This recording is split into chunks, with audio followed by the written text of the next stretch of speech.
Big pass வீட்டுக்குள்ள நான் கூட 2 மென்டல் தான் அது ஆரம்பத்தில் உள்ள போயிருக்குன்னு பார்த்தா இப்போ பிக் பாஸ் வீட்டுக்குள்ள இருக்கிற எல்லாருமே வந்து முக்காவாசி மென்டல் பேருங்க தான் அப்படிங்கிற மாதிரி தோணுது.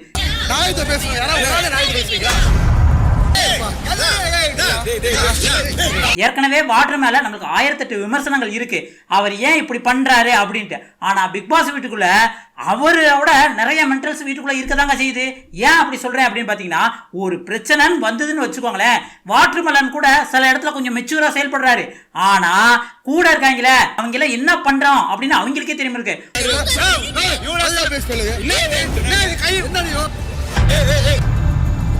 ஒருத்தன் என்னடா வெட்டிடுவேங்கிறான், ஒருத்தன் என்னடா வாடா வாடா சண்டைக்கு போலாம்டா அப்படிங்கிற மாதிரி சொல்றான்.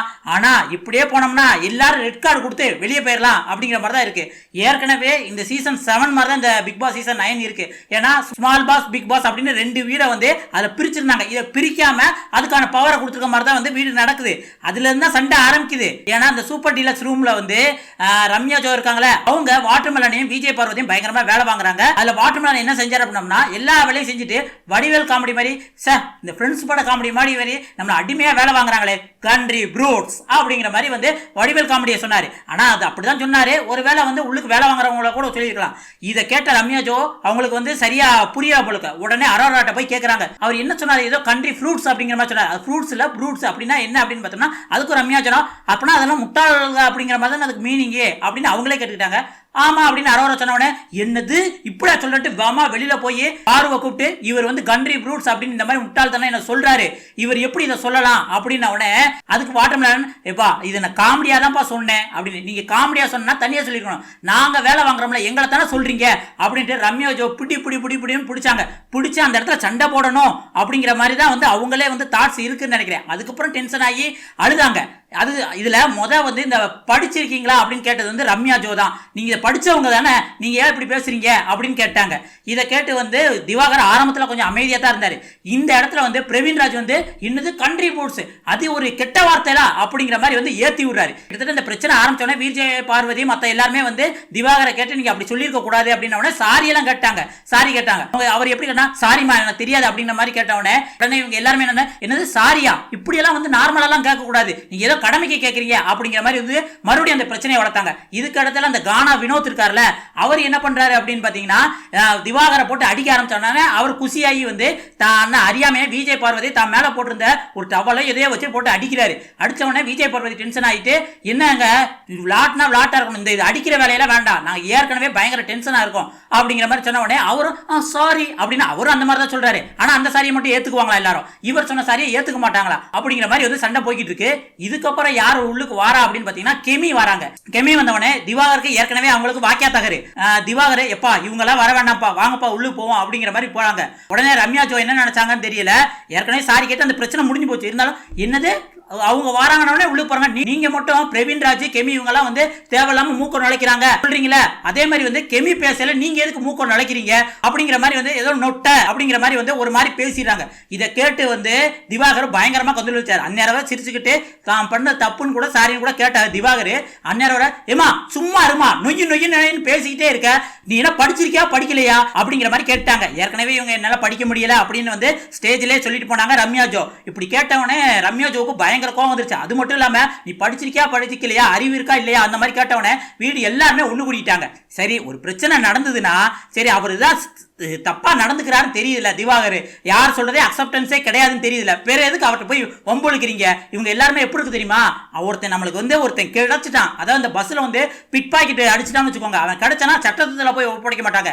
அங்க ஒரு 4 பேர் இருக்காங்க, தான் வன்மத்தை பூரா அவனை அடிச்சு நொறுக்கி மண்டையை உடைச்சு அதுக்கப்புறம் வந்து தான் போலீஸ் ஸ்டேஷன் கூட்டுவாங்க. அது மாதிரி வந்து திவாகர் தப்பே பண்ணியிருந்தாலும் அவரை வந்து சரி கொஞ்சம் பொறுமையா விட்டு டீல் பண்ணும் அப்படின்லாம் யாரும் கிடையாது.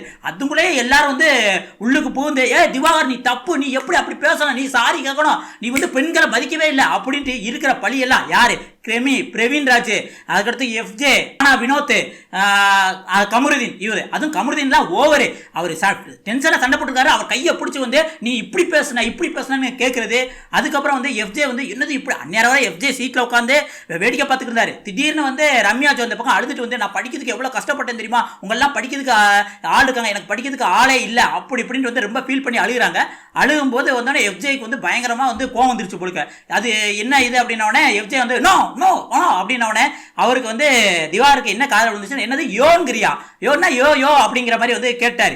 இதை கேட்டு எஃப்ஜே வந்து உனக்கு மரியாதை அவ்வளோதான், வெட்டிடுவேன் அப்படின்ட்டு வந்து சொல்றாரு. ஏன்பா இப்படியெல்லாம் பண்ணா ரெட் கார்டுக்கு நீங்களே வந்து வலியுறுத்துறீங்க அப்படிங்கிற மாதிரி தான் இருக்கு. இதனாலும் பரவாயில்ல, சரி திவாகர் தான் கோவப்படுறாரு, எல்லாரும் கூட வந்து பிரச்சனை நடக்குதுன்னு தெரியுது, அவரை அமைதியா விட்டுருக்கலாம்ல. இந்த வினோத்தும் அதுக்கடுத்து கமருதீனும் சேர்ந்து அவரை போட்டு பாடாப்படுத்தி, திவாகர் நான் சொல்றதை கேளுங்க அப்படின்ட்டு அவரை பிடிச்சி இழுக்க, உடனே திவாகர் வந்து எப்பா விடுப்பா அப்படின்னு இப்படி கையை உதறிட்டு போனார் பாருங்க. என்னது கையை உதறிட்டு போறியான்ட்டு நெஞ்ச நிமித்துக்கிட்டு கமருதீனை அடிக்க வந்துட்டாருங்க. இப்படி பிரச்சனை வேற லெவல்ல போய் இருந்தது. இருந்தாலும் இவங்க சொல்றதுதான், திவாகர் மேல ஸ்டார்டிங்ல கொஞ்சம் தப்பு இருந்தாலும் அந்த வீட்டுக்குள்ள இருக்கவங்க எல்லாம் பூரா வந்து திவாகரை அடிச்சு துவம்சம் பண்ணணும் அப்படின்ட்டு ஒரு முடிவோட மறுபடியும் அவரை பேச விடாம கூட வந்து நீ பண்ணது தப்பு தான், நீ சாரி கேட்கணும், நீ அப்படி பண்ணிருக்க கூடாதுன்னு சும்மா பயங்கரமா பண்றாங்க. அதுவும் அவர் தனியா எங்கேயா போய் வந்து கேமராட்ட போய் நிறைய சொல்ற, இந்த மாதிரி தப்பு நடந்துருச்சு, நான் சாரியும் கேட்டேன், அதுக்கப்புறம் வந்து இந்த மாதிரி வந்து பயங்கரமா பேசுறாங்க, என்னை வந்து ட்ரிகர் பண்ணி விட்டுட்டாங்க, இவங்க அப்நார்மலா இருக்காங்க, இவங்க எல்லாருமே ஆக்ட் பண்றாங்க, இவங்க நடிக்கிறாங்க அப்படிங்கிற மாதிரி வந்து சொல்றாரு. இது சொல்ல விடக்கூடாதுன்னு ஒரு 4-5 பேர் சேர்ந்துக்கிறாங்க. இந்த வினோத், கமருதீன், அதுக்கப்புறம் வந்து கெமி, இவங்க பிரவீன் ராஜ், இவங்க எல்லாம் சேர்ந்துக்கிட்டு அவர் பின்னாடியே போய் அவரை வந்து நான் வந்து அவர் தப்ப உணர வைக்கணும் அப்படின்ட்டு ட்ரை பண்றாங்க. தான் தப்ப உணர வைக்க பிக் பாஸ் இருக்காரு, விஜய் சேதுபதி இருக்காரு, அதுக்கு மேல வந்து மக்கள் இருக்காங்க. நீங்க என்ன அவர் தப்பு உணர வைக்கிறது அப்படிங்கறத நம்மளுக்கு கேட்க தோணுச்சு. இருந்தாலுமே வந்து ஒருத்தன் தப்பு பண்ணிட்டானா அவனே யோசிக்க வைக்கணும், அவனை வந்து எதுவுமே கண்டுக்காம யோசிக்க வைக்கணும். அவனை திருத்துறேங்கிற பேர்ல நீங்க எல்லாரும் மறுபடியும் அதே தப்ப பண்றீங்க அப்படிங்கறத நம்மளோட கருத்துங்க. இந்த திவாகர் மேல வந்து எவ்வளவு தப்பு இருக்கோ அதுக்கு ஈக்குவலா அதுக்கு மேலேயே வந்து உள்ளுக்கு இருக்கவங்களுக்கு பயங்கரமா தப்பு இருக்கு. பாடி ஷேம் பண்றதா இருந்தாலும் சரி, ஒரு மாதிரி வந்து ஆக்டிவிட்டி பண்ணி அவரை கேவலப்படுத்துறதா இருந்தாலும் சரி, கூட கொஞ்சம் ட்ரிகர் பண்ற மாதிரி தான் வந்து எதுவும் கோவப்படாம இது பண்றாங்க. அதுவும் கெமியெல்லாம் வந்து அவர் நம்மளை அடக்க பார்க்குறாரு, நம்ம வந்து அவன்கிட்ட அடங்கியா போகணும், அவனை உடச்சி தீரணும். ஏமா பிக் பாஸ் வீட்டுக்கு வெளியில அவனுக்கு எவ்வளவு பிரச்சனையில வந்து அடக்குறத ஒடுக்கிறத பத்தி பேசிட்டு இருக்காங்க. அங்கெல்லாம் வாயை மூடிக்கிட்டு இது சிசோ, இது கேமரா இருக்கு அப்படின்னு அவனே ஓவர கூவலா இருக்கே அப்படிங்கிற மாதிரி தான் நம்மளுக்கு தோணுது. ஏன்னா கெமி நேரத்துல இருந்து அப்படிதான் சண்டை போட்டுட்டு இருந்தாங்க. இதுல விஜய் பார்வதி கொஞ்சம் மெச்சூரா தான் நடந்துகிட்ட மாதிரி எனக்கு தோணுது. அவங்கள பத்தி வீட்டுக்குள்ள வர்றப்போ பயங்கரமா பஜாரி மாதிரி சண்டை போடுவாங்கன்னு 1000 விமர்சனம் இருந்தாலும் வீட்டுக்குள்ள வந்த பிறகு கொஞ்சம் மெச்சூரா திவாகருக்கு பக்கத்துல சப்போர்ட் பண்ணுது. அவங்க ஒண்ணு அடுத்து வியானா வாய்ப்பே கிடையாது, இங்க வந்து பயங்கரமா பார்சியாலிட்டி பத்தி தான் பழகுறாங்க அப்படின்ட்டு வியானாவும் கரெக்டா எக்ஸ்பிளைன் பண்ணாங்க. ஏன்னா அவங்க அவளை பேசுவாங்கன்னே தெரியல, அவங்களும் பண்றாங்க. அரோராவும் ஓகே தான், அவங்களும் வந்து ஓரளவு கரெக்டா பேசிக்கிட்டு இருக்காங்க. அதுக்கப்புறம் வந்து சுபிக்ஷா இவங்களும் வந்து கரெக்டா ஓரளவு பேசுறாங்க. இதை தவிர மற்ற எல்லாருமே புரிஞ்சு பேசுறாங்களா இல்ல புரியாம பேசுறாங்களா, சும்மா கத்துறாங்களா அப்படிங்கிறது வந்து இன்னும் கன்ஃபியூஸா தாங்க இருக்கு. இப்ப டியூஸ்டே தான் ஆயிருக்கு, இன்னும் வந்து இந்த வீக்ல வந்து வீக்கெண்ட் வர 4 நாள் இருக்கு. கண்டிப்பா இன்னும் பெரிய சம்பவங்கள்லாம் இருக்கு. இப்ப தெரியுது விஜய் டிவி நீங்க எதுக்கு வந்து உள்ளுக்கு திவாகரை எடுத்து போட்டீங்கன்ட்டு. அது மட்டும் இல்லாம திவாகருக்கு வச்சு டாஸ்க் கொடுக்காமே டிஆர்பி ஏத்திடலாம் பாக்குறீங்க. பத்தி உங்களோட கருத்து என்னங்கிறத கமெண்ட்ல சொல்லுங்க. அடுத்த ஒரு சூப்பரான வீடியோ சந்திக்கலாம். நன்றி, வணக்கம் மக்களே.